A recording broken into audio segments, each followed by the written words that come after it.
Okay, this next technique sample talks about how to deal with bulky enclosed seams.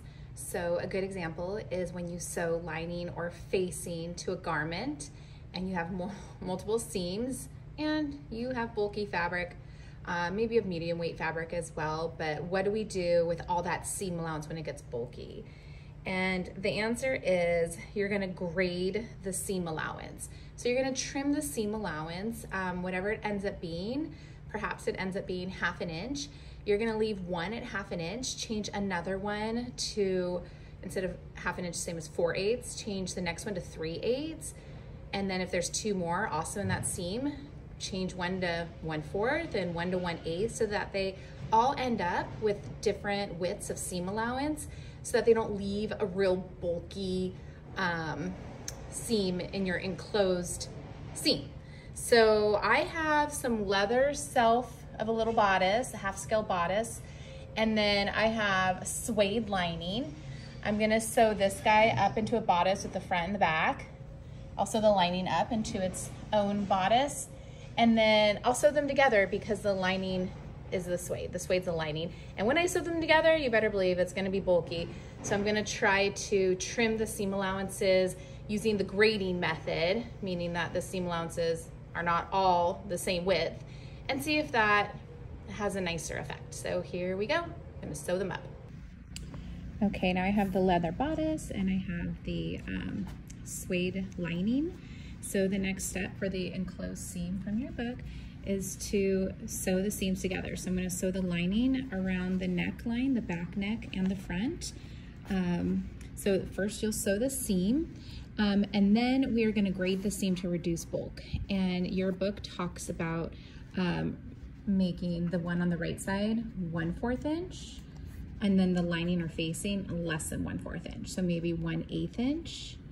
The next paragraph, the book also talks about what to do with curved edges. So we definitely want to put in clips. You may have been taught to put in clips just along the grain line, but the book actually recommends doing the clips at a diagonal, 45 degree on the bias.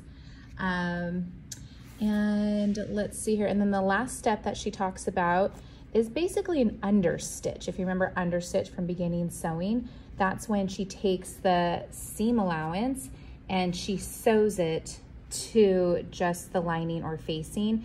And how we did in beginning sewing, we took both seam allowances and sewed it to the lining, but she only sewed the lining seam allowance to the lining, and then second, she sewed the seam allowance from the self to the seam allowance of the lining. So a little bit of extra step there.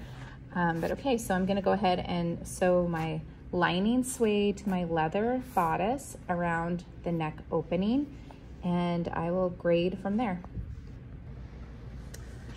Okay, we have a curvy neckline.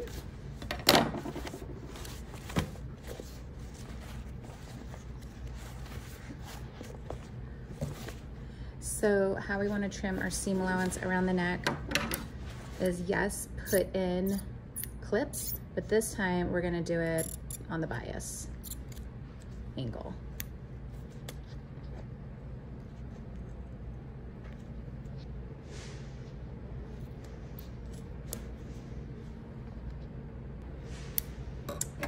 And then to do the grading, we are gonna take our self and we're gonna cut the seam allowance to just 1/4 inch.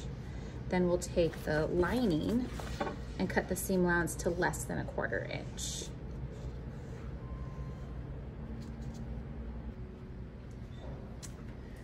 Okay, so the lining is at about 1/8 inch and the self fabric is now graded to about 1/4 inch. I have my slashes at a diagonal, and I only did it on one side. I thought I'd leave the other side bulky so we can compare and contrast. I'll definitely take this to the iron. We'll flip it out and we'll see what happens with all this bulkiness. Wow, you can feel a huge difference between the side that I trimmed versus the side that I didn't. So you may want to do that too, just for learning, to see the difference. And then do you see how this lining kind of pops up? that's where the understitch comes into place, where the author talks about sewing the seam allowance to the lining. With the seam allowance sewn, there will be a stitch shown on the inside, but there won't be a stitch on the outside, and that's supposed to help the lining stay put. Okay, so half of it has been graded. The seam allowance was graded, and it lays really nice actually. This half I did not grade. You can see it's a lot of trouble. I did take to the iron and press as much as I could, but the grading does really help it lay flat.